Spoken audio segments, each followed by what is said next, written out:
Welcome into Flag for Discussion, episode 39 for Thursday, October 30th. My name is Farbod Merkazi, here as always with Jace Hatfield. Jace is fresh off of a trip from cold and rainy Eugene, Oregon. Jace, are you dry? I finally dried out. Dan Lanning got asked that question today as well. I got to watch Dante Moore throw a 40-yard slider, so that was great. Yeah, it was a monsoon, and the wind was howling. Like, every football was at least going from hash to hash when it was kicked. It was pretty cool, though. You know, I think it was the second or third quarter, and the Wisconsin quarterback his stat line was like 1 for 13. And I really wanted to be like, oh my God, that's horrible. And then I realized, dude, no one can complete a pass right now. Like the pass he completed at the end in the fourth quarter to get them those points, that one looked like it was just juggling up there for the receiver. Receiver somehow came down with it. It was an unbelievable prayer. It could have been picked twice. It should have been dropped. You know, it was underthrown by 15 yards. Yeah, it was an absolute prayer that was answered for them, fortunately. Yeah, it was pouring right. Like, I don't know what it looked like on TV, but yeah, we were just soaked by the second quarter. There were a couple clips, a couple camera angles that you saw the rain coming down, but overall you didn't really see much. But from your perspective and everyone else's, from like online on Twitter and everything, it was pretty obvious that this was not game conditions. Shout out to Luke Fickell and Dan Lanning, who weren't playing the sport, and they weren't wearing hoods. They weren't wearing rain jackets. They were getting soaked right through. I think that's why Dan was asked that today too. I'm glad you're home. I'm glad you're dry. I'm also glad to inform everybody that we are about to make some Flag for Discussion history. Jason and I, backstory, we have despised early season polls, and we've despised the AP poll early on because a lot of these polls are made based off of subjective like brands or team names or logos instead of like how good is the actual team. And next week, the first official college football playoff ranking comes out. So Jason and I are going to make our podcast history. We have our first ever Flag for Discussion poll ranking the top 25. That'll be in about 20, 30 minutes. We're going to break it all down. We're ranking everybody. So stay tuned for that. We have to have the Brian Kelly conversation. Obviously, he got fired 20 minutes after I finished recording on Sunday for our recap show. So I tried my best to give a forewarning, a good prediction of, hey, this is probably going to happen, and this is the reason why. But we have to now react to it, the fallout from it, and what's next for Brian Kelly, what's next for LSU. There just a ton going on. We have some games to react to, as always. Shots in the Bark will be here, picks wise. We're going to try to get through this. Jace is going to lead our picks segment for the first time because he won last week's picks. So a lot of firsts for us here at Flag for Discussion. Let's get right into it, Jace. Why don't you kick us off, give everyone a breakdown of where we stand heading into week 10 with our picks. I'm still sitting at 32-1, still right at that 500 mark. It's a great baseball record, not a great or batting average, but not a great picks record. And you're still 500. I don't know if you've ever not been over 500 this year. 36-28-1. Alabama got that push for us. We'd have to go back and look at your week one, but I think you've floated head above the water the whole season. I'm gonna try to look as we're talking. If you want to get into the next. Shot in the Bark segment, we're very close. So you're at 7 points. You have 2 outright winners in USF against Florida early in the year, and then SMU against Clemson a few weeks back. And then Michigan State got you a nice cover. Could have almost was a win as well against Nebraska a handful of weeks ago. And I'm at 6 points, so 1 behind you. Stanford gave me an outright win earlier in the year. Toledo, UAB, and UNC have all covered for me. UNC last week covered, almost gave me an outright win. They just couldn't pull it off against Virginia. Virginia's got some sort of dark magic that they've got going on. The amount of late game heroics that come out of there. But all credit to them. They're having a phenomenal season. We'll see if and where that reflects in our rankings here. And then our parlays have been struggling. We're 1 for 9. We're still positive, right? These are 4-leggers, so we're still positive on the year. Our hit legs are decreasing in quality in terms of how many we're winning. I feel like early in the season, we were able to kind of take advantage of Vegas not having a lot of stats, and we were able to kind of like use what we think we know and get some good parlays out there. But now that Vegas has all the data and they've got the algorithms tuned, it's just been hard. We've been, and like everyone says it, so I'm not trying to make a big deal out of it. But I do swear we have been on the wrong side of some crazy Indiana taking a safety at the end of a game, like things like that not gone our way. It's cost us a parlay. That's been frustrating. But that means we're due for one of those to hit for us, I feel like, right?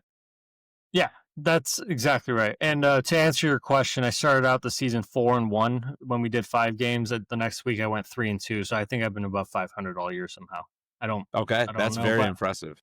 I am coming off my worst week of the year. I went 3-7 last week, so I'm looking to rebound. Another guy who's looking to rebound is Brian Kelly. Brian Kelly, obviously, we talked about it on Sunday. Things weren't going well there at LSU, and not just on the field. It was like his personality wasn't clashing. And ever since Sunday, we've learned a lot of how he went about his business, which wasn't like LSU like. Brian Kelly gets officially fired Sunday afternoon.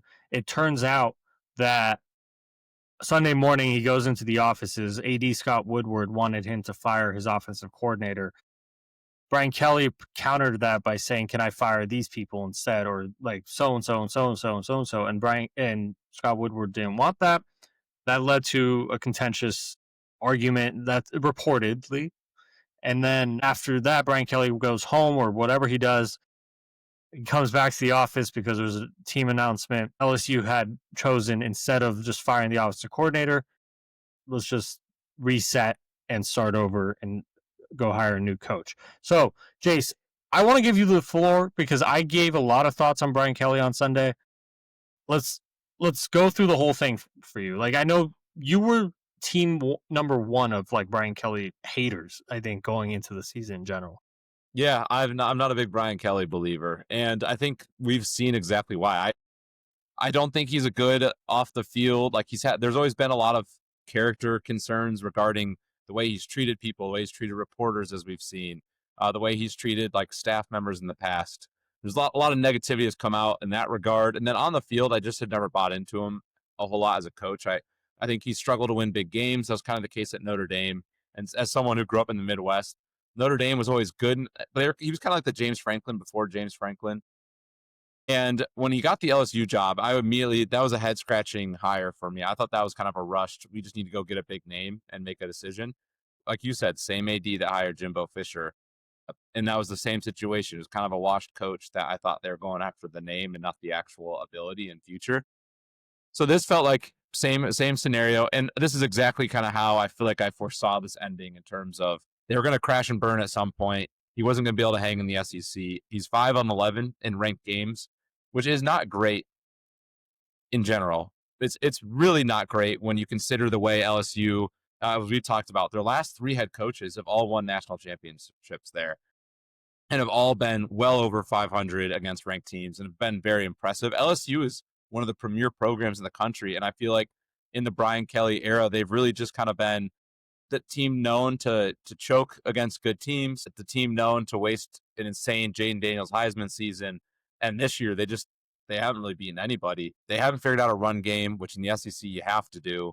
And defensively, they've just been pretty mediocre. And I think when you're LSU and you play in a tough SEC, especially the way it is now, a lot of good coaches, young, nipping at you, you can't try and bring this air raid, rely on Garrett Nussmeier hero ball, and expect to keep a job like the LSU job. Sure, that might work at Mississippi State. It's not going to work at LSU, and I think that was his demise. You mentioned the stat that Brian Kelly was joining a history at LSU where the last 3 coaches had won national titles.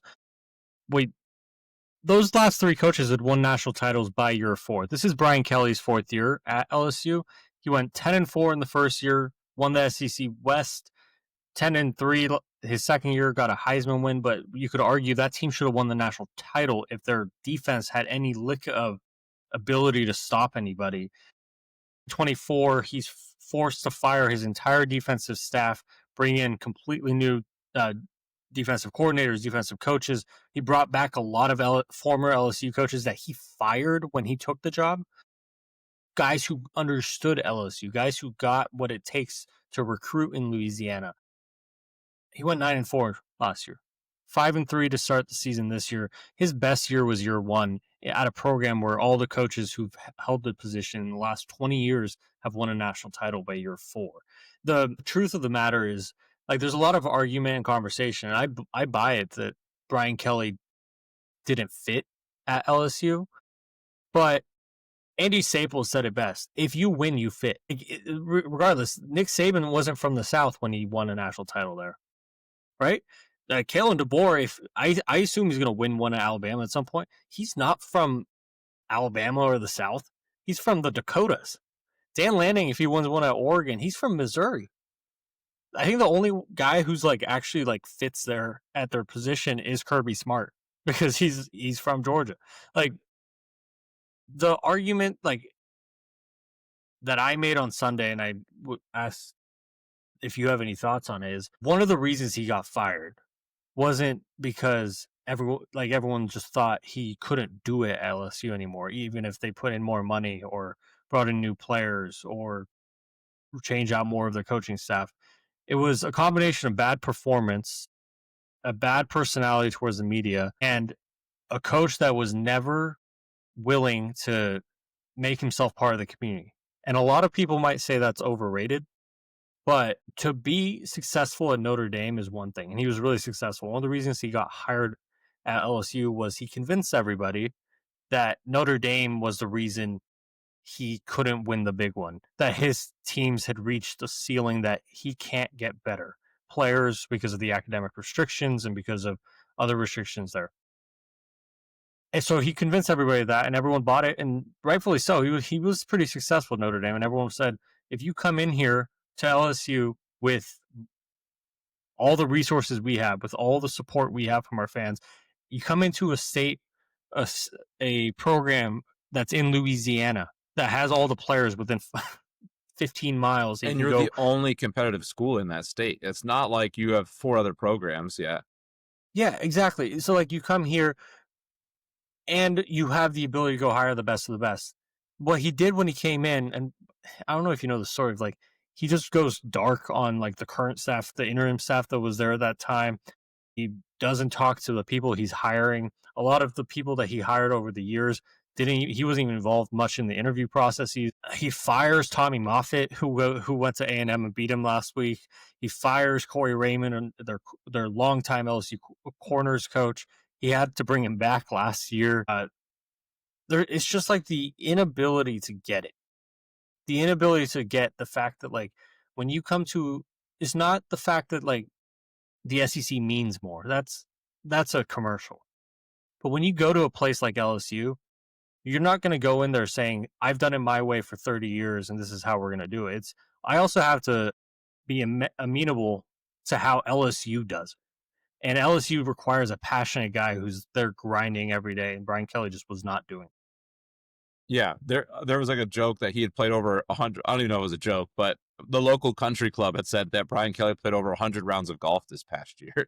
Like, it could have been joking, which is funny, but if it's true, that's abysmal. And I think like good news for LSU is I think you're going to be just fine. Like, I don't think you're going to have a period where you're going to lose a bunch of players and you're going to lose a bunch of recruits. Like, when someone made this good point of people weren't committing to Brian Kelly. Like, I don't think recruits were like, oh, I love this coach. I think recruits were committing to LSU with the mindset of like LSU has very deep pockets. They have great facilities. They have a great history, and they have people around there that care.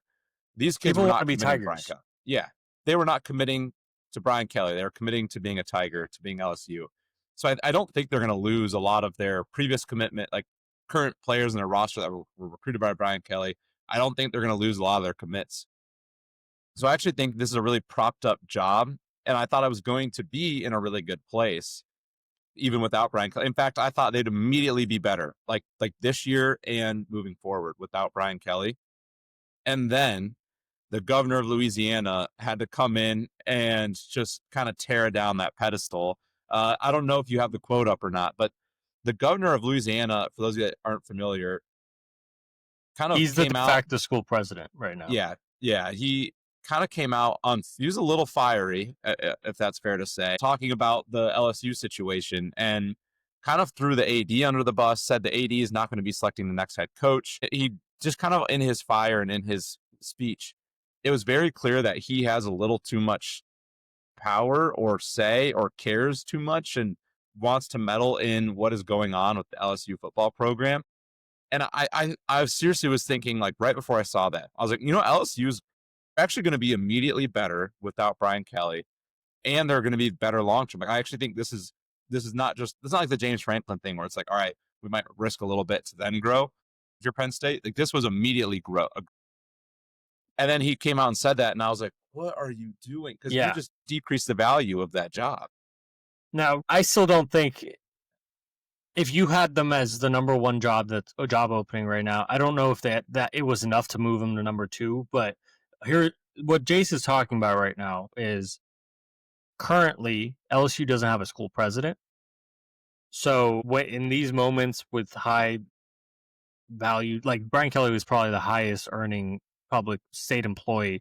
So when you're trying to fire a guy or replace him, the governor essentially became the de facto school president and met with the board members, met with donors and boosters trying to figure out the best plan forward. So today he had a press conference, Jeff Landry, the Louisiana governor, and he, like you said, he took shots at AD Scott Woodward. He took shots at Jimmy Sexton, the super agent of college football coaches. He took shots at all agents in general. By the way, Lane Kiffin, who a lot of people think is LSU's number one choice, he's represented by Jimmy Sexton. Maybe not the best call to call out your top choices agent right there.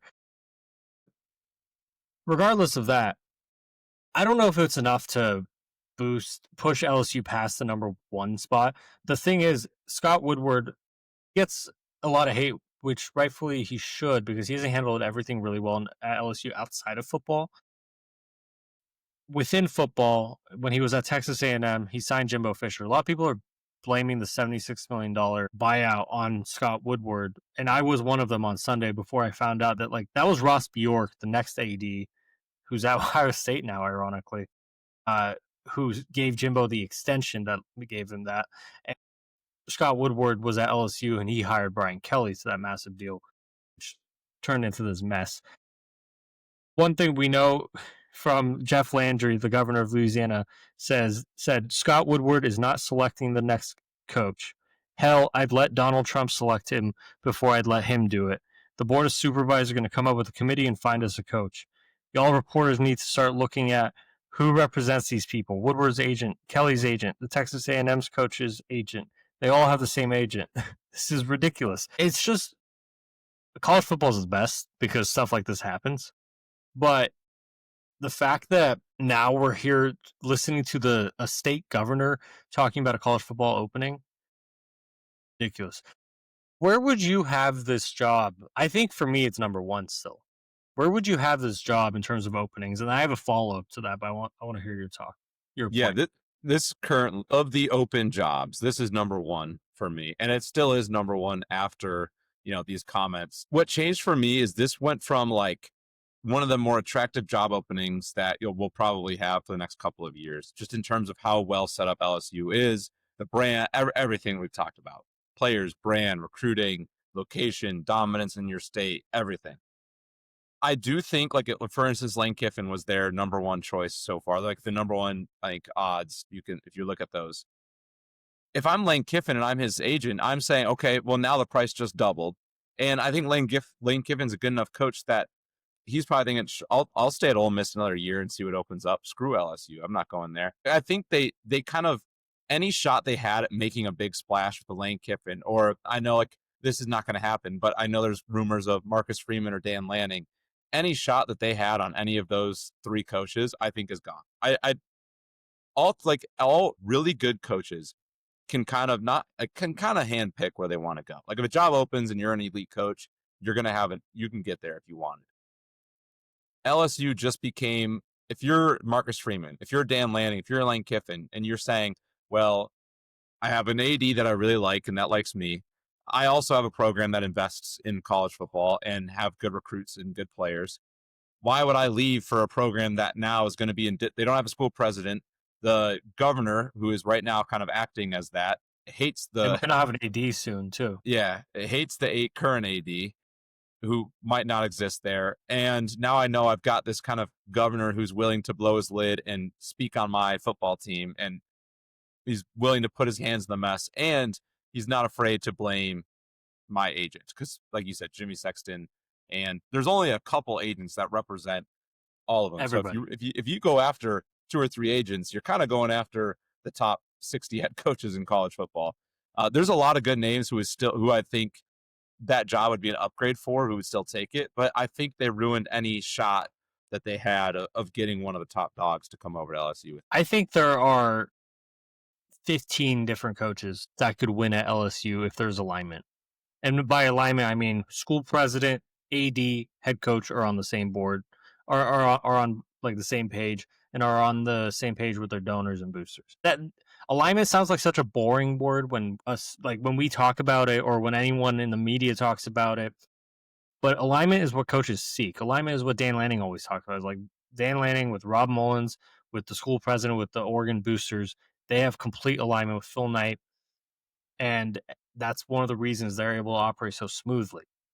And he doesn't get everything he wants, but at the same time, it's more, here's a path to getting what we want, and this is how we can do it. LSU right now doesn't have a lot of alignment. I still think, though, it's LSU.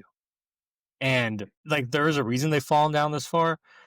Ed O stuff at the end. Some people were asking for Ed O to come back, and I was like, he was fired for a reason, guys. He's fun, great accent, sounds like a Louisiana guy. Won a national title there. He'll always have that. You'll always have that. You can go hire the best of the best right now. I mean, Lane Kiffin's a name that's out there. John Summerall of Tulane. He's going to be an SEC coach somewhere next year. I don't know if that's Florida. I don't know if that's Ole Miss if Lane leaves. I don't know if that's Arkansas. I don't know if that's Auburn if Auburn opens, or LSU.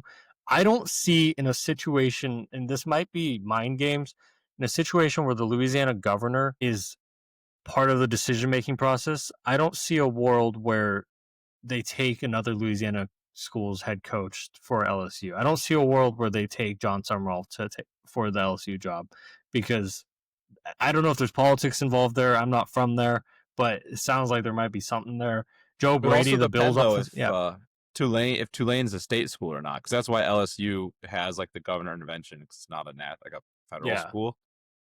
Joe Brady was the name I was going to throw in there, who I just interrupted you for.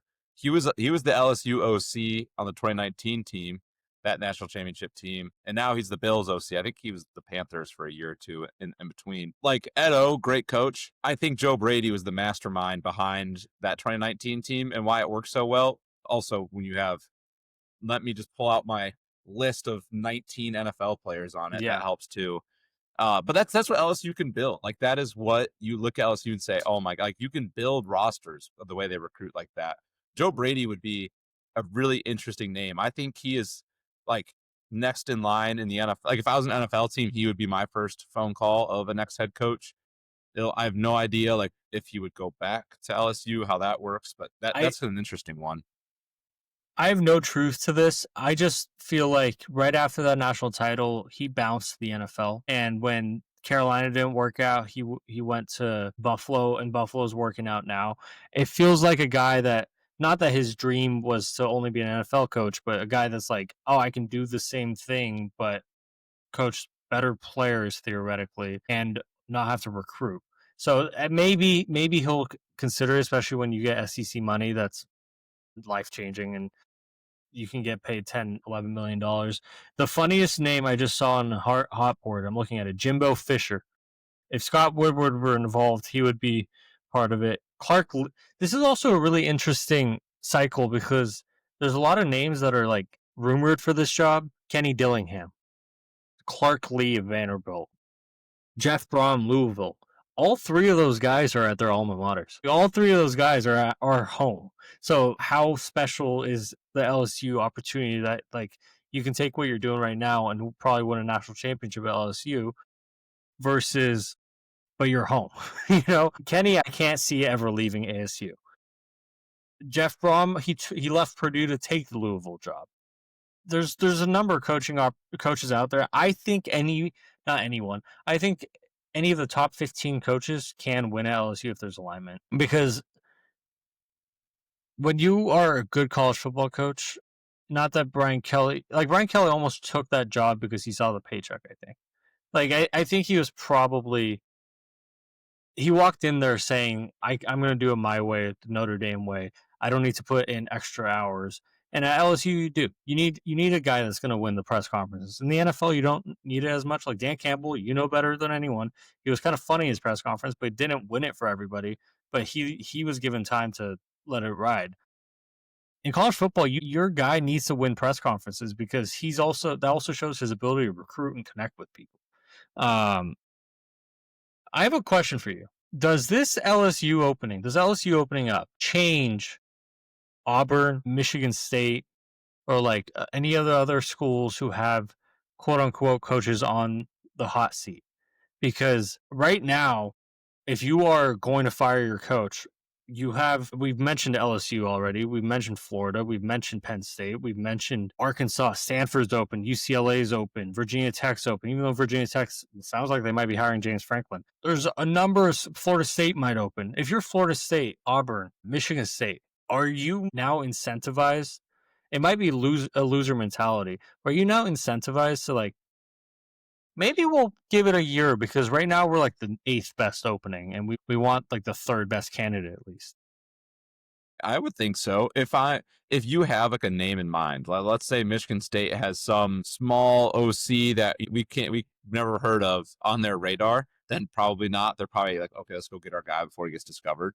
But if they were looking for a James Franklin or like a big splash, obviously they're not looking for like Lane Kiffin. He's never going to Michigan State. But if they were looking for a bigger name on the market of one of these guys that are opening up, I do think that this would make you hesitate to say, hey, I know we're not a big enough brand and we're not going to be able to offer as much money as blank for so-and-so. Let's wait a year. Especially, I think in the Jonathan Smith sense, like we've talked about, he takes a little bit of time to build a team. Granted, he's really he's his own stock. All he had to do is kind of stay 500. He might not even win 4 games. We'll have to see. But yes, I do think this changes teams' game plans. And part of when James Franklin was fired at Penn State, something that you and I had mentioned on that immediate show after was, a lot of people hated the move, how quick it was. Why not wait till after the year?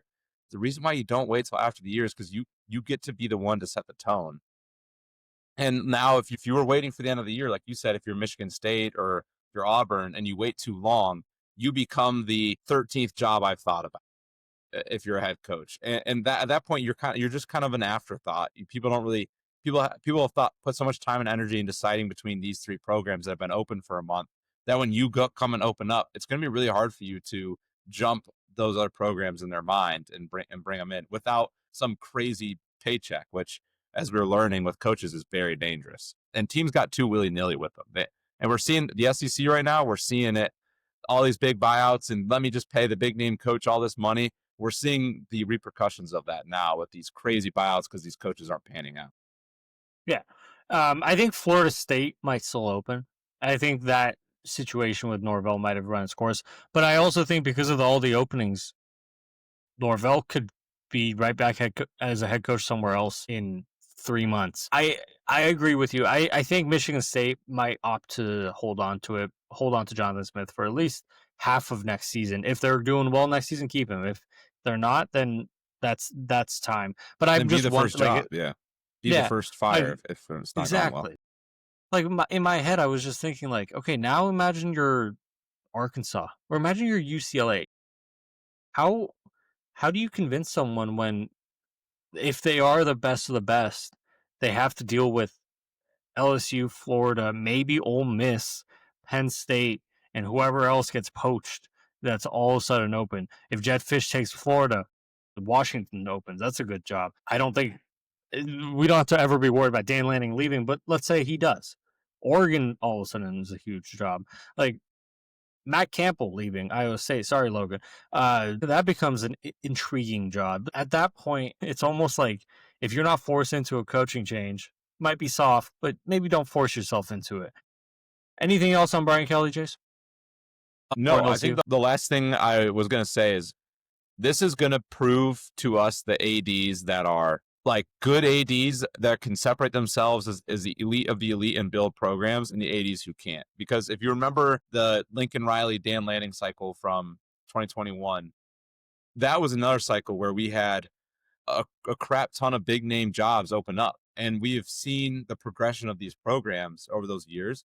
Some of these programs have taken off, and now they're climbing their tiers, so to speak. But other programs have stayed the exact same or even decreased their tier. Where I think we're gonna be in that same boat. We're gonna have so many big openings. The good ADs are gonna find the right hires, and it might not be the big names that you see on DraftKings or on CBS Sports articles. They're gonna be the names that you probably never heard of. Those are the ADs that will separate themselves. So if you're a fan of Virginia Tech, if you're a fan of an Oregon State and these smaller schools that have an opening, I know it's a little daunting to say, hey, like there's so many openings right now. We've got to be number 24. But the last time this happened, that's how a lot of those programs, instead of going after the big names, they found their guy and they built themselves and they've climbed tiers. So if you're a fan of a team that doesn't have a head coach right now, or you feel like you're not going to have one, I hope your AD is competent and ready to put in some work, because if he does, you can see how it flourishes. I think you're absolutely right. One of the things I said to you a lot in the summer months was, don't judge a coach or a program based off of who they, like what job they take. Like that, one of the best ways you can judge a coach is by what happens to the team that he left. Oregon is actually one of those rare situations where Mario Cristobal leaves, but they elevate, but also Miami elevates too. So it was almost a win-win because they both had good situations coming in. But when you're like, Brian Kelly leaves Notre Dame for LSU, and some people thought Notre Dame was going to go and take a step down. They took a step up. LSU took a step down. So that is a poor reflection on Brian Kelly. But yeah, we're going to be following this all along. Make sure you're with us. I forgot to give everyone the plugs, but we would appreciate a subscribe on YouTube at Flag for Discussion spelled out. We're on Spotify, Apple Podcasts, wherever you get your podcasts at Flag for Discussion. TikTok at Flag, the number 4 discussion. Twitter at F, the number 4 discussion. Jace, let's make history. Time now for the first ever Flag for Discussion poll. We have our top 25 teams next week. The college football playoff rankings will come out for the first time this season, and this is the last week for teams to kind of, I guess, impress the college football playoff committee or give them a reason to boost them higher. But we'll go down to, I'll go 15 to 25, and then we'll get into brass taxes, our top 15, our essential playoffs. I'll run through 15 and 25. 15, we have BYU. 16, Oklahoma. 17, Utah. 18, Cincinnati. 19, Houston. 20, Lincoln Riley's USC. 21, Mizzou. 22, Michigan. 23, where's Washington? Washington. 24, Tennessee. And 25, Ryan Silverfield's Memphis Tigers. So that's our 15 to 25. All these teams have the ability to move up. They've all shown warts, some inconsistencies, some flaws that I think have either tanked their stock or their ability to get into the playoff, or the teams above them essentially just have better resumes. Correct, right, Jace? Yep. Yeah. So for some background here, couple notes for you all. First of all, Yes. Farbo and I each made our own list. And then we put our list together and said, all right, who do we agree on? Slotted them. Who do we disagree on? Let's have the discourse and see, like, either find the middle ground or, all right, yeah, you actually had a great point I didn't even think of. Let's put him in your spot. We kind of went back and forth putting that together. So this is like both of us feel very good and confident in this list. It's not just one of us put it together. And then the other note, Farbo and I, we really value body of work. So who have you lost to? Who have you beat? But also not just, I beat this team, lost to this team. What did that game look like, right? Like a lot of these teams that get rated really highly like to claim, oh, they have so many good wins. Those good wins were by 3 points in overtime because of a crazy flag late in the game that kind of boosted them a win. Like, we're not going to carry as much weight if you beat somebody by 3 in overtime because of they started with the ball, unfortunately, and you got the second. Like, how you win and how you lose carries weight, and I think we both see that. Who you lose to and who you beat carries weight. That both matters. And then we also do a lot of like when we get teams that were pretty close, who's scary? If they played on ball dropped on a neutral site field right now and they had to play, who's winning that football game? That also kind of gave us a picture of like, you know what? Like you're like this team's scarier than this team. In our case, as Oregon fans, Oregon has to play this team or this team. You know, you can pick one. Who would you rather them play? As in, who do you think is worse? So that was also a determining factor. A little bit of eye test, a little bit of body of work. And we both hate the idea of branding, image. Oh, well, that's a big name coach, or they have a lot of money, or they're in the SEC. We don't like any of those biases. We try to go, what have you done? What can you show me? And at the end of the season, where are you going to be? That's kind of what stirred our rankings up a little bit. That's perfect. I should have had you lead us off into that. Is there any team 15 to 25 you see as potential for risers? We'll have the full discussion afterwards, but since we just did that. I like breaking it up. So we have that. It's a great question too. We have Utah versus Cincinnati this week. That's going to be the 10:15 Eastern game on ESPN. So you know it's going to be an awesome game. It's going to be crazy. Great nightcap too. I think we haven't had a really good night game like that in a little while. So great to have it. The winner of that game, I think, is a team that could really rise. That Utah's a 2-loss team with 2 impressive losses, and then they've blown everybody out that they've played, that they've won. Sorry, games that they've won have all been blowouts. The 2 losses, Texas Tech, good team, and then a close loss against BYU last week. And then Cincinnati's a 1-loss team who kind of has a underrated schedules. Like their only loss was week 1 against Nebraska. And since then, they've just taken care of some solid teams. They haven't had any mind-breaking, must-talk wins, but they're winning comfortably against solid teams.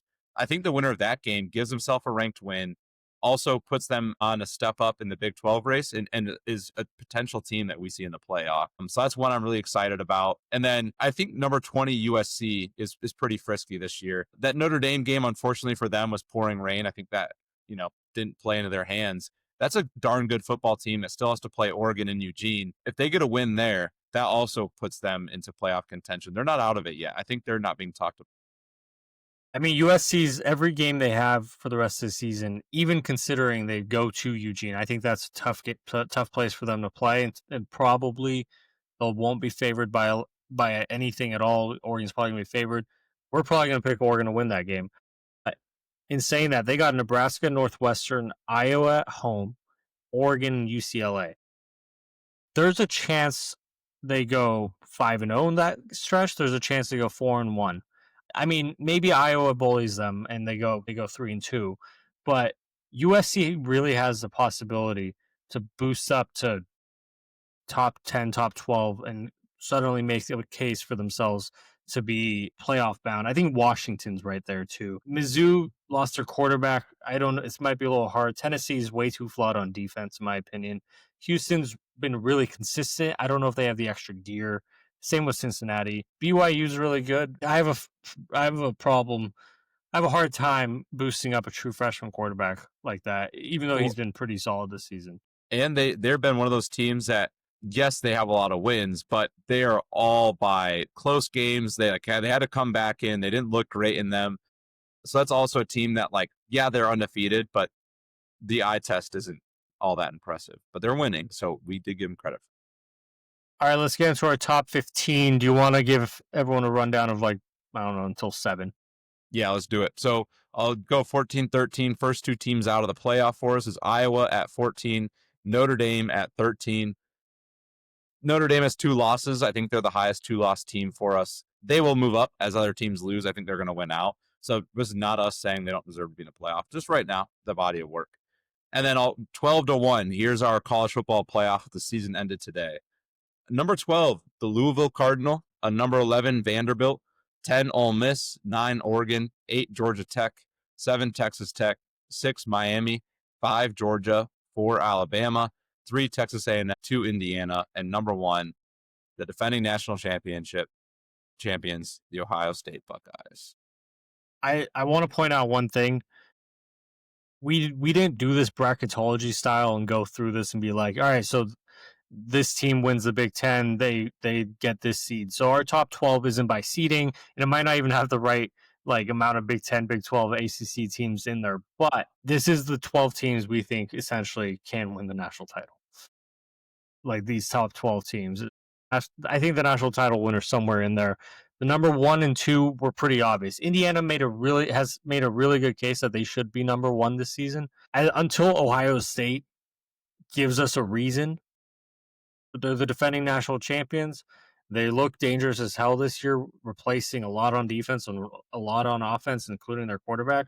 And they almost look better than they did last year. Maybe a little less explosive, but overall better. And Ohio State deserves that. Our conversation started with A&M and Alabama, who should be above one another. It really doesn't matter by the end of the season. One of the reasons we don't like the early season polls is these two teams will play each other. Right now, they're slated to play each other in the SEC title game if the season ended today. So we'll find out. But that was the debate there. And then it was more of a conversation of who's a fraud, who is underrated. Do you have any overall takeaways from our list or like any questions, conversations for it? Yeah. So Louisville at 12, I think, is going to stir some noise. I think a lot of people thought Louisville would be lower. I think Louisville is a good litmus test of like how much do you watch outside of your conference, because Louisville's sitting there at 6-1. They won at Miami. At the time, Miami was the number 2 team in the country. Their only loss was an overtime loss to Virginia, and that, I don't know for who watched that game. Very brutal beat for Louisville, a game they could have had won on multiple occasions, and they just couldn't put it away. They beat a really good Pitt team on the road. It's a 6-2 Pitt team. James Madison was a win they had early in the year that I don't think people took super seriously, and now James Madison is potential. They're 7-1 with potential to be the Group of 5 champion and make the college football playoff. So I think Louisville has had like they have a really impressive resume. Your only loss is an overtime loss to a ranked team that, like I said, if you watch the game, felt like Louisville probably should have won that. And then they have a James Madison win that doesn't look good now, but that's a good football team. It's a 7-1 program.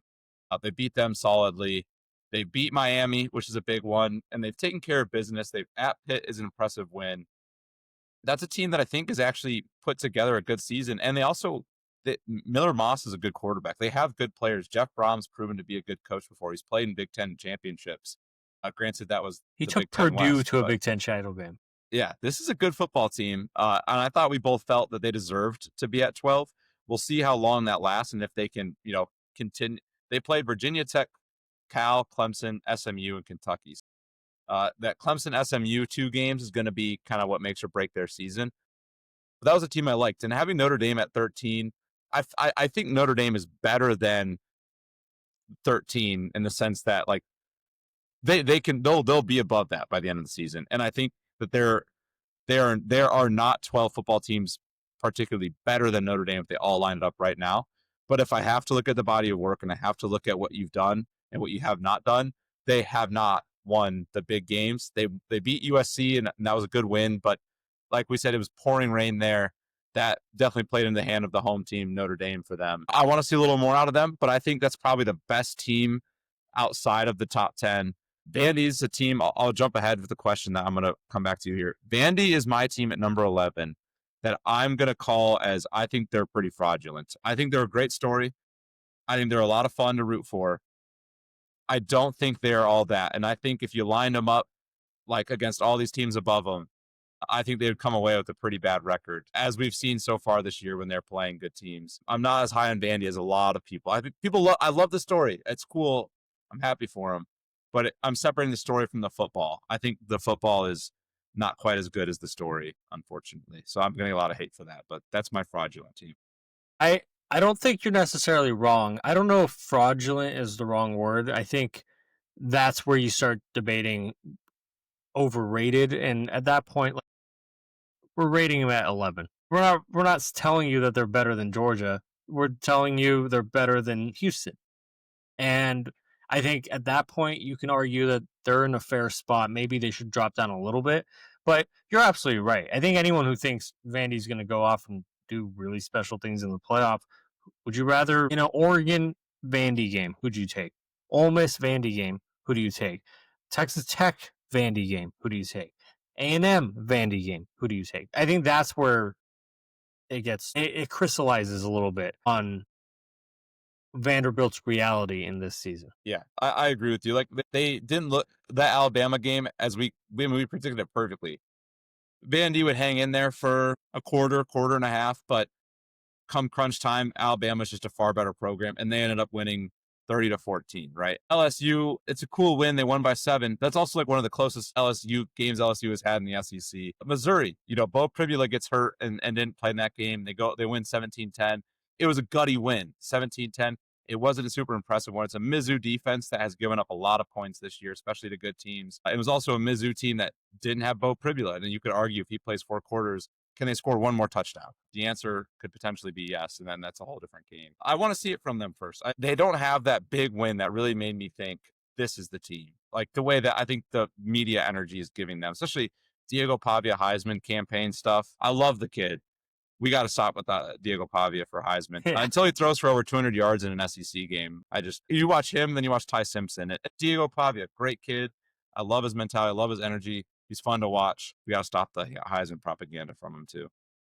A team I'm really intrigued about, because I think their season could go one way or another after next week, is Iowa.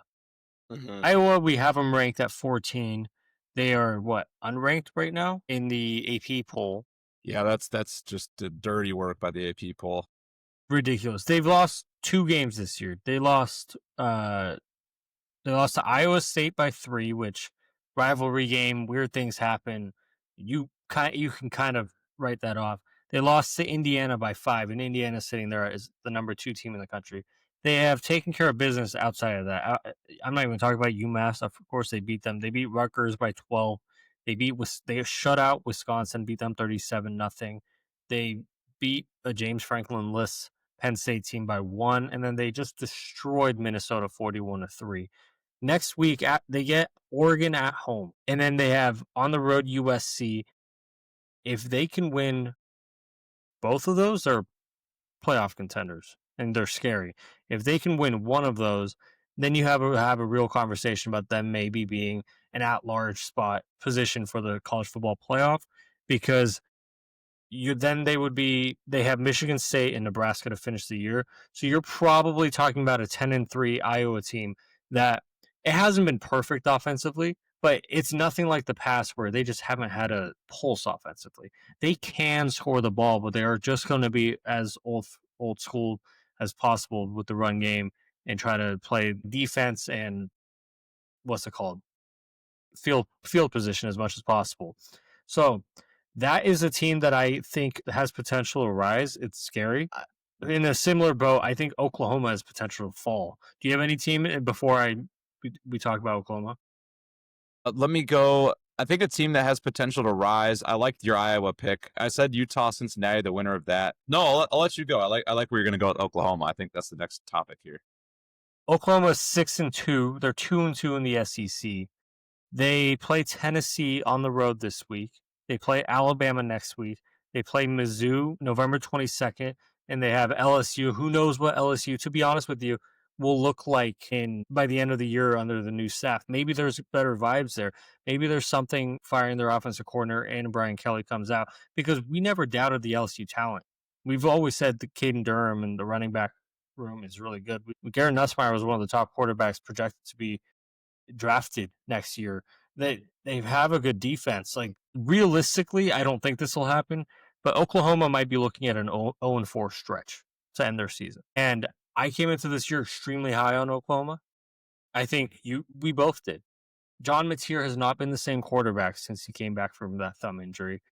The competition has gotten better since before it, but he's just not been nearly the same quarterback or runner since he got back. Venables, if they lose 3 or 4 of their next 4, not only are they going to be unranked in the AP poll, unranked in the Flag for Discussion poll, unranked in the College Football Playoff Committee poll, but they're going.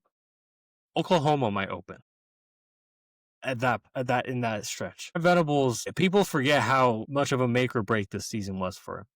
And you started out as high as you did, but you lose to Texas with a quarterback that was reeling a little bit, and now you're 6-2. But if you finish 6-6 after paying all that money for the offense coordinator, after paying all that money for the transfer quarterback, having a really good defense still, I don't think it'll happen, but they have potential. They're going to lose 1 or 2 more games. I can guarantee you that. Yeah, that I don't see them going 6-6. They'll probably finish like 8-4, which Probably. given the John Mateer injury and playing, I think they rushed him back too soon. Who knows how that sets him back? I see what you're saying. I think he'll be okay. I think they'll be all right. But that's a good call as a team that could fall from 16. Something it's kind of interesting it worked out this way schedule wise, but it's going to be really nice. Over the next 3 or 4 weeks in the Big Ten and the SEC, we have a lot of the scenarios where you have like the top dogs. So like Ohio State, Indiana, Texas A&M, Oregon, Alabama, a lot of them start playing, even like Vandy, because they're up in the top 10 right now, Ole Miss. They start playing the teams that are in the like 18 to 40 range. The teams who are just missing the rankings are still in it, like 2 lost teams. So over the next 3 or 4 weeks, we finally get Vanderbilt, Texas, Oklahoma, Tennessee, LSU. We'll see what they look like, but they play Alabama. Texas A&M gets Missouri. I'm just going through the SEC schedule. You have Texas, Georgia, Oklahoma, Alabama. We're finally going to get a picture of like, okay, which of these SEC teams are legit and who's going to be in this playoff for sure, and who is just skating by, with a nice schedule and kind of hiding behind the SEC shield, getting a ranks next to their name. We're about to figure that out. There are going to be, I'm sure there are teams in the SEC, like Texas is a team with 2 losses that everybody is kind of written off. If they come out and win a couple of these big games that they have coming up, who's to say they're not right back into the thick of things to make the college football playoff? And in the Big Ten, like Oregon's a team that I think a lot of people want to see them get tested more in terms of the competition they're playing. These teams aren't ranked, but they definitely should be. They're in the F4D, which is the most truthful ranking out there, just so you guys all know. They play Washington, they play USC, they play Iowa, 2 of those games on the road. So they're going to be tested coming up. We'll see if is Oregon the real deal or is Iowa, Washington, USC. So we're going to get these matchups now, which is exciting because it helps clear a lot of this picture away. This is one of those seasons to me, and I'm curious how you feel about it. I have a feeling that our college football playoff is going to be in 2 tiers. I think we're going to have legit national championship contenders, and to me, that's probably going to be Ohio State, Indiana, Texas A&M, Alabama. It's going to be a big list. Georgia, Miami, say Oregon, Ole Miss, and maybe 2 of those drop out as the year goes on.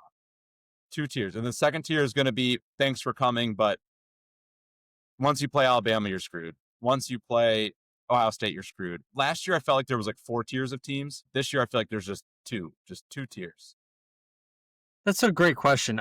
Realistically, I think you and I and the rest of the country have recognized number 1 and 2 should undoubtedly be Ohio State, Indiana for a reason.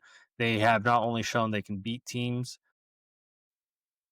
they can handle good teams, they can handle bad teams, but they look the same, if that makes sense. They don't look like they need to get up for some games versus have to calm their team down for other games. Like, they've been consistent. That's one of the reasons they're so good. That's one of the reasons Alabama's not number 1. They don't have a conference loss, but their loss was a game that they had to get up for, and they just didn't. And they're pretty much locked into the playoff at this point. They have 4 games remaining, and you went through them. I think they can afford to lose one of those and still make the SEC title game and the playoff. Alabama is pretty much the same way. I don't know if it's like if that's the tiers. I want to say Georgia Tech is part of the first tier. Like, they can beat anybody, but at the same time, they're the Indiana or the Ohio States of the world. If their offense gets a couple scores on you, it might just take a while for Georgia Tech to try to fight their way back into the game with the way they run their team. Like, I don't see. I fought to get Ole Miss rated a little higher. Full disclosure, but Jay's also made some good points. Like, they haven't beaten anybody handedly. They've been close to even Washington State, and maybe that was a look-ahead spot to Georgia the next week. But I think Ole Miss can beat anybody on that too. They are pretty nasty. Their offense is suffocating. I've said this over and over again. Ole Miss is right there.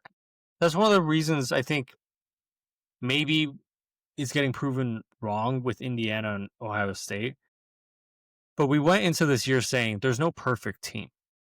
There's no flawless team. Ironically, Ohio State lost 2 games last year, but you could argue that defense with all the seniors they had alongside Jeremiah Smith and Will Howard, Chip Kelly, that team was as close to a flawless team as possible. It was as close to a super team as possible.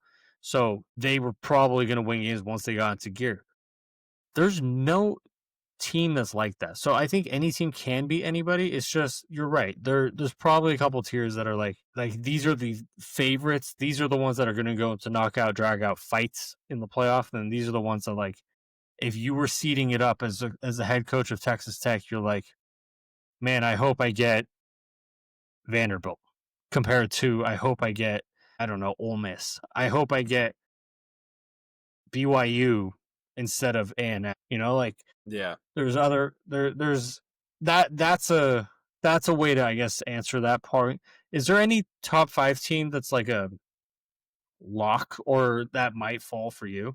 In the F4D poll, I think all 5. Georgia's probably the most likely to fall back if it were to be one of these teams. But all of the teams in our top 5, I think, are very good football teams. I think we'll see them in the college football playoff, and I think they're all dangerous.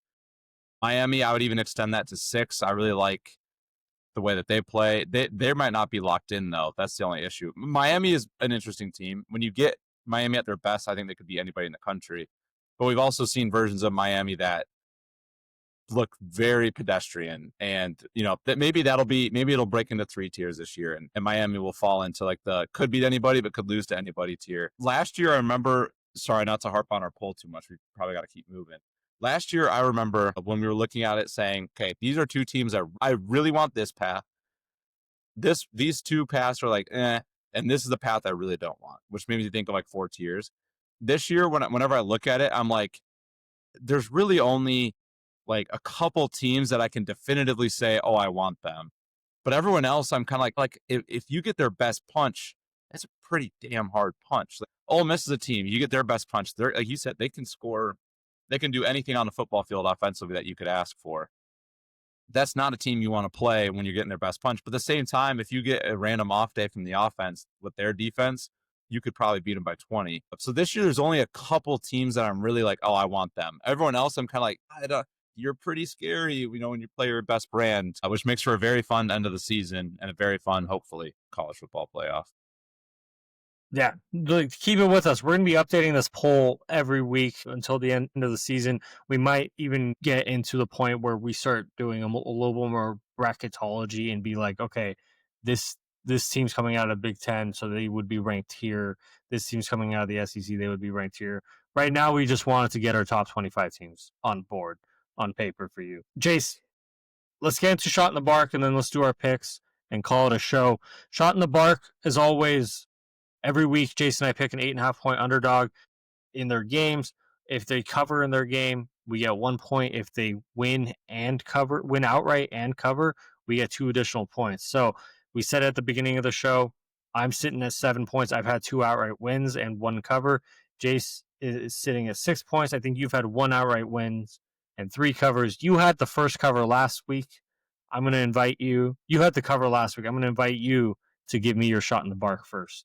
Let's do it. I'm going to go with Kevin Jennings, Rhett Lashley, and the SMU Mustangs at home, plus 12.5 points against the Miami Hurricanes.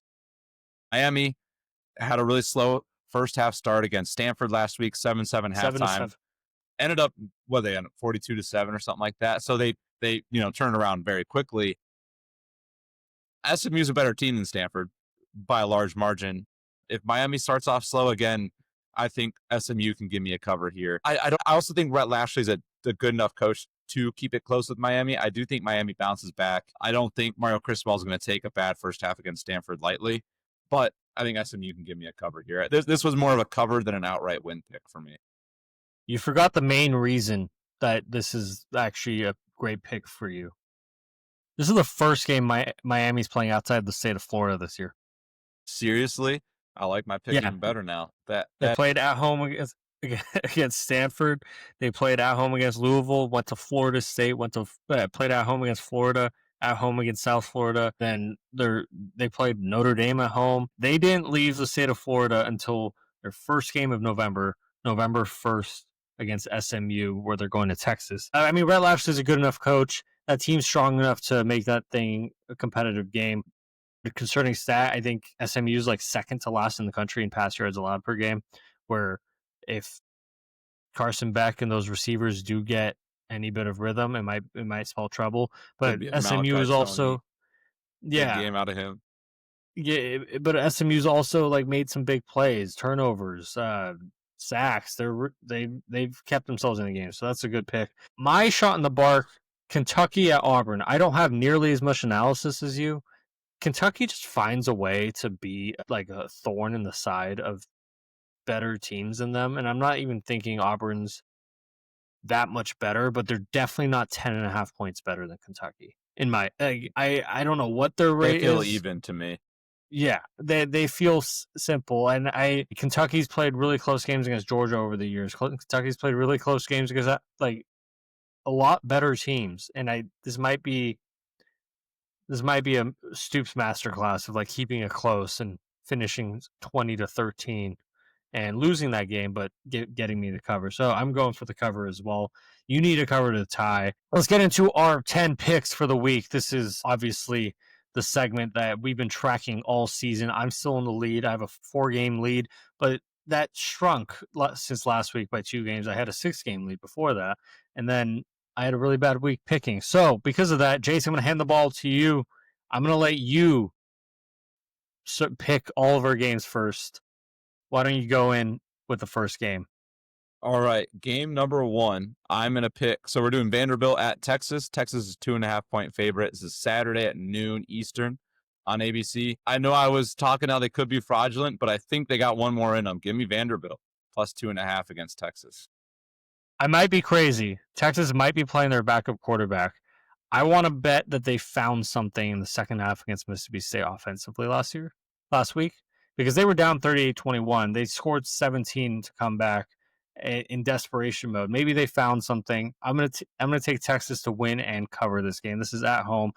Now, if Arch doesn't play, the true freshman that's right behind him, how far is that fall off? That's going to be concerning for me. But I'm going to take Texas in that game. I like that. That'll be a fun one. If Texas can get a consistent ground game, that's going to be huge for them. Vandy's got a good pass defense, so Texas can figure out some ground game. I like their chances of winning that game pretty heavy because they're going to be the more talented team in that. All right, game number 2. Number 10, Miami. My shot in the bark game. 12.5-point favorites against SMU at SMU. It's in Dallas. Saturday at noon Eastern on ESPN. I was almost going to emotionally hedge myself and pick Miami. I'm going to go SMU, though. I can't do that. I'm going to go SMU. I'm going Miami. So back-to-back games were on opposite sides. It's a big spread, 12.5. I just think that stat of SMU being like 103rd in the country in pass defense and Miami having the ability to be pretty prolific on that. That's going to make it crazy. Rhett Lashley, like I said, great coach. They have a good run game. Maybe they'll keep it close. Maybe they won't even give Miami the opportunity to go up by 12 because it's just the game speed's going up that fast. But I'm going to take Miami. The next game, ASU, Iowa State. Iowa State's a 7.5-point favorite. Another TNT game. This is a 1 Eastern. Jace, who you got? Yeah, interesting spread is because Jeff Sims is playing at quarterback. Sam Leavitt in a boot again. Tough year for the kid. Would love to see him. This is an Arizona State team, by the way, that would be so much better if they had a fully healthy Sam Leavitt all year. People kind of act like ASU is not a good football team. They are. I'm going to go with ASU. I think 7.5 points is a lot of points. Matt Campbell teams don't tend to blow people out. Jeff Sims at quarterback. They still have Jordan Tyson, and Iowa State's also dealing with their own injuries. Their secondary is depleted. They lose their safety for the season today. They're playing corners number 4, 5, 6, and safety 2, 3, and 4. Jordan Tyson might have his way no matter who's throwing to him. It could be one of us, and I could throw him a bubble screen. I don't know if you noticed, I gave you a live switch. I'm going Iowa State in this game. I can't bet on any Jeff Sims quarterback team. I love Kenny Dillingham. I love Jordan Tyson. I love the ASU team. I cannot back Jeff Sims at quarterback on any team. So maybe they'll come out pissed after their performance in the second half against BYU and steamroll ASU. So that's my take on that. Let's get to the next one. All right, game number 4. Number 13, Texas Tech going to Kansas State. Kansas State 7-point dogs. This is Saturday at 3:30 Eastern on Fox. I'm going to go with Kansas State at home. They've been playing much improved. This was the Kansas State that we all wanted to see last year. To start this year, I don't know what took them 16 games, but they figured it out, and they are steamrolling. They're beating good teams. The offense is clicking. I'm gonna keep. I think they'll keep this momentum up. I don't know if they're gonna beat a good Texas Tech team, but 7 points for the way Kansas State's been playing. That's a lot of points. I think they get the cover at home. But this is one I'm very 50-50 on. This was one of those I stared at for a while. Yeah, I don't know. I think the 7 points once again. I don't love taking as with Texas Tech, but let me just tell you their differences in this season so far. They beat Arkansas Pine Bluff 67-7, so by 60. They beat Kent State 62-14. They beat Oregon State 45-14. They beat Utah 34-10. They beat Kansas 42-17. They lost to ASU 26-22 on the road. They beat Oklahoma State 42-0 the week after. Kansas State's pretty scary. I don't, other than the ASU game on the road, which you could argue is similar to this one, I don't see a 2-score or less win for Texas Tech anywhere. So if they're going to win this game, they're going to roll. Give me Tech, and I'll eat the points. That. All right, game number 5, the cocktail party. Number 5, Georgia, 7.5-point favorites. You're going to say, really, that's it? Against Florida, no longer Billy Napier. I think it's Billy Gonzalez, right, is now the new interim. 3:30 Eastern on ABC. Every time Vegas makes a line, and I question it, Vegas is always right, and I'm learning my lesson today. I said, why the hell is that only 7.5? Number 5, Georgia should be favored by 30. I've taken Florida for no other reason than Vegas knows something that I don't. Vegas, I'm riding with you here. Give me the Gators. I think what Vegas knows is this is for the first time in years, someone else other than Billy Napier is going to be calling plays for Florida, and they're coming off of a bye. But Vegas also knows is Georgia's really good, and I'm going to take Georgia to win and cover. We've been on opposite sides for all 5 games this week. Yeah, this is a big shifting week here for us. Game number 6, South Carolina. At number 7, Ole Miss. Ole Miss, 12.5-point favorites, 7 Eastern on ESPN. I'm going to roll with the Gamecocks. They haven't been playing good ball. There's no way they win this football game. But they have kept the last handful of games. They ran Alabama to the very end of that game. They've hung in there. If you go look at their schedule, they just keep losing by like 1 score. I'm going to keep that theme up. I think Lenore Sellers and co. lose by 1 score to Ole Miss. And Ole Miss also hasn't been blowing teams out on the other end. They keep winning by 1 score. So I'm going to stick with the 1-score theme and take South Carolina to cover the 12.5. You're on the right side there, but I'm not doing this just for the contest, just to be on opposite sides of you. You know how dangerous I think that Ole Miss offense is when on fire. And I made a take in our recap show last week that South Carolina and Alabama, a lot of people would make a case that like Alabama shouldn't have needed to come back in South Carolina if they're really that good. And my argument was that was like the 4th game of several straight just emotional, draining games for Alabama. They weren't at the top of their game. Meanwhile, that was South Carolina coming off of a loss against LSU, coming off of a loss against Oklahoma. That was their last gasp. That was their last effort to make something of this season, to make something with Lenore Sellers and Nicholas Harbor. And I think for me, this feels like a 30-13 Ole Miss win. I think at some point the wheels might fall off for South Carolina because they lost in a draining emotional fashion last week. Let's go Oklahoma, Tennessee. These teams have ranks. We just didn't rank. I just didn't put them on the dock for some reason, I think. Tennessee's a 3-point favorite, 7:30 Eastern on ABC. Who do you got? I'm going to go with Oklahoma. Think so. This is a match of the 2 coaches that won the 1999 national championship with the Oklahoma Sooners. Venables on the defensive side of the ball, Heupel on the offensive side of the ball. All week they've spoken incredibly highly of each other. If you haven't listened to either of them, they've kind of talked about some of their experiences too, and they were like scheming up against each other. It's a cool matchup between the coaches, which I think is going to be a chess match. When chess matches happen, I think the defensive mind usually prevails. I also think if we get a healthy John Mateer, I trust Oklahoma to score on Tennessee more than I trust Tennessee to score on Oklahoma. I'm going to go Oklahoma, not only to cover the 3, but I think they're going to outright win this one. Sorry, Will, I love you, but I'm going to go with the Sooners. Also, it's 18 versus 14. I got it pulled up here. Thank you. This is the same conversation we had last week about Ole Miss and Oklahoma. We said if Ole Miss gets a 30, Oklahoma can't match that. So this conversation for me, if Tennessee gets a 30, can Oklahoma match it? Possibly. Tennessee's pass defense is nothing to be desired. Tennessee's pass defense can't really stop anybody. I think they have a ton of missed tackles. They give up a ton of yards. They're not good on the defensive side of the ball, which is kind of surprising for Josh Heupel. Recently of years coached Tennessee team. Does John Mateer have a game back in him? Like, has it been enough time that like he's able to recover a little bit?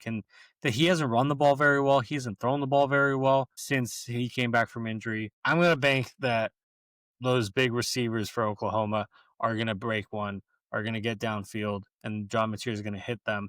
They're going to win. And by the way, you're right. If you were giving me what I expected last week was Brent Venables' defense to show up against Ole Miss, you're going to give me an angry defense against Tennessee's offense and offense that might break a few like explosive plays. And you're giving me 3 points. I'm going to take Oklahoma to cover that game. So for the first time, this is our 7th game. We finally agree on a pick. Now we got number 8, our 8th pick. We got USC 6.5-point favorites on the road in Lincoln, Nebraska, taking on the Cornhuskers Saturday, 7:30 Eastern on NBC. I'm going to go with the Trojans. I'm pretty high on them this year. I think they're better than the AP polls giving them credit for better than a lot of the media and a lot of people are giving them credit for. I also think Nebraska is that. They either win big or they lose close. I think this is a lose by 7 or more. USC kind of proves their dominance. I think this is the game that puts people on to USC, and I think this is the game that makes us say, oh, shoot, USC is real deal. And I think this is the game that takes the 2-loss Cornhuskers and people say, yeah, okay, I see what's going on here. Matt Rule, enjoy Penn State. Last 2 times USC went on the road, they lost 34-24 against Notre Dame. They lost 34-32 against Illinois. The time before that, they 3-17 at Purdue. One of those teams is not like the other. I'm going to take USC for very similar reasons, but there is a watch out factor here of it's at some point it's no longer a coincidence, it's a trend. If USC is not the same team on the road, especially flying far to the Midwest or the East Coast, then there is a problem with how Lincoln Riley approaches his practices or coaches his team. I'm going to pick USC to win and cover that game. Yep, I like that. All right, 9th game. We got the Pac-2, not actually the Pac-2 championship, but they're playing each other. We got Washington State Cougars, 3.5-point favorites on the road in Corvallis, Oregon, taking on the Oregon State Beavers. I am going to roll with Oregon State. They're 1-7. They don't have their head coach they started the year off with. They need some sort of emotional win. You got an interim coach. Why not? Why not go win your Pac-12 matchup? They need something. And I think this is going to be their all-in game. Washington State's lost so many heartbreaking games to good teams, especially in the SEC. They've given the SEC a run for their money this year. I think this is just a game they probably didn't think much about. And when you're Oregon State, you have nothing to lose. Why not go get this interim coach a win? Why not win this game? But give me the Beavers, the 1-7 Beavers. I can't believe I'm saying it, but let's go. Washington State has a significantly higher ranked defense than Oregon State does. Oregon State has a slightly higher ranked offense than Washington State does. I think it's 40th for defense, total defense for Washington State versus 100 something for Oregon State, and then it's 80 versus 110 on the offensive side. So we're not watching 2 juggernauts here. We're watching them because we love college football. We're watching them because we still support the Pac-12 logo. By the way, I don't know if it's sad or funny, but they're starting and ending November playing each other. This is the first of 2 matchups this year. I like that. And then they play November 29th in Pullman. So they have a home and home in November. I'm going to take Washington State to win and cover this game. No real analysis other than this is going to be emotional for the Pac-12 fans and disgusting at the same time. All right, game number 10. So up to this point, I do not know who you're picking in this game. We're on the same side of 2. We're on the same side for 2 of these, and we're on different sides for 7. So we'll see if that turns into 8-2 or 7-3 here. We have Penn State on the road taking on Ohio State. All would have meant something 8 weeks ago, means virtually nothing now. Ohio State's 20.5-point favorites. Saturday, this one's also noon Eastern. This is big noon kickoff on Fox. This was a gross, I really have no analysis. I'm going to go Ohio State 20.5. I think they're a wagon. Penn State, 20.5 is a lot of points. Penn State's not a good football team anymore. They're broken. They don't have a coach. I'm sure half their players are thinking about their future. I'm going to go Ohio State 20.5. It just feels like a game they're going to come out and blow them out, because why not? Okay, so I don't have my pick yet. So I think Penn State will not score more than 15 points. So does that mean I think Ohio State will just cap their scoring at 35? I mean, Penn State has a good defense still. They still have Jim Knowles running it, and he was with Ryan Day and Brian Hartline for the last 3 years. I'm talking myself into it, Jace. So if you notice, I have it highlighted gray.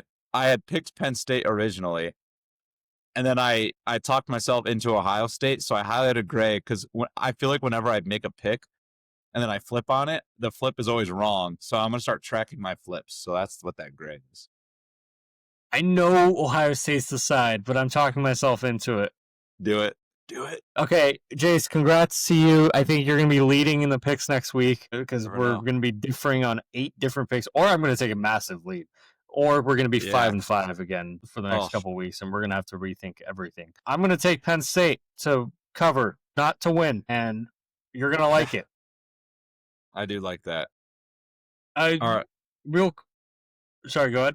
Oh, I was going to say, let's fly through our little 4-legger and then get these people on their merry ways for their weekend. Let's do it. I think the first one, I'll start with the first one. Fairly simple. We both picked them in our picks. We think Oklahoma is going to take care of business at Tennessee. We're going to take Oklahoma money line for our first leg. And that's plus money, so a little bit of juice there too, which I like. Pick number 2 is going to be the Mississippi State at Arkansas game. Not on a lot of people's radars. The over-under is 68.5. That's a lot of points. Now, granted, these are 2 bad offenses and 2 bad defenses, 2 good offenses. 60.5 is a lot. 68.5 is a lot. Wow, I can't talk anymore. It's late here. Give us the under. That's just too many points. Yeah, I'm going to take Minnesota. Our third leg is Minnesota minus 2.5 against Michigan State. We're teasing it to 2.5. The actual spread is at 3. I think Minnesota's going to come out pissed off at home after they got blown out by Iowa last week, and they're going to take care of business against Jonathan Smith's Michigan State Spartans. Sorry to your family and your sisters. It's all right. After a Michigan State losing to Michigan too, I think there's no wind in those sails. And then our last pick is going to be Cincinnati at Utah. We're going to take the over 55.5. Both these teams tend to play in games that hit this over. We like both offenses. We think both teams can score. It's supposed to be a nice night, sunny, 65 degrees in Salt Lake City. Ball is going to be flying. Field goals are going to be going in. Plus, it's the 10:15 Eastern ESPN game. Who doesn't want to root for points when you're drunk at a bar with your friends late at night? Plus, those late games always seem to hit overs. I don't know what it is, but they do. Over Cincinnati, Utah on 55.5. Yeah.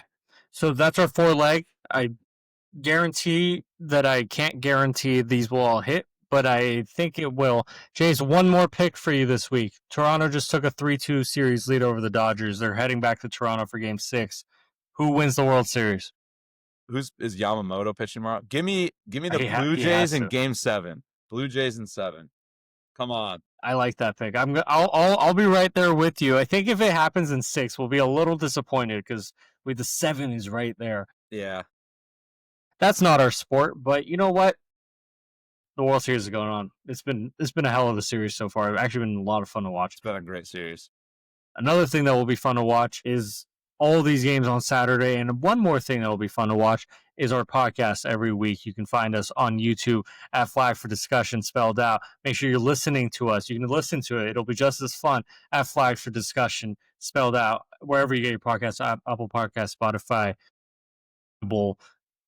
wherever else you get your podcast. And then we're on TikTok at flagged the number 4 discussion. I've been a little lazy. I need to get back to posting on there.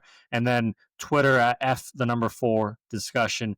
We are so excited to be following all of these games. We had our first ever poll, which now I feel official. We've had legacy conversation on this podcast. We've had polls. We just need to have the LeBron Jordan debate, and then we're an official show. We can do that another time. I think that's all we need to talk about. From myself, Farbod Merkazi, my lovely partner, Jace Hatfield. Thank you so much for listening. This has been Flag for Discussion.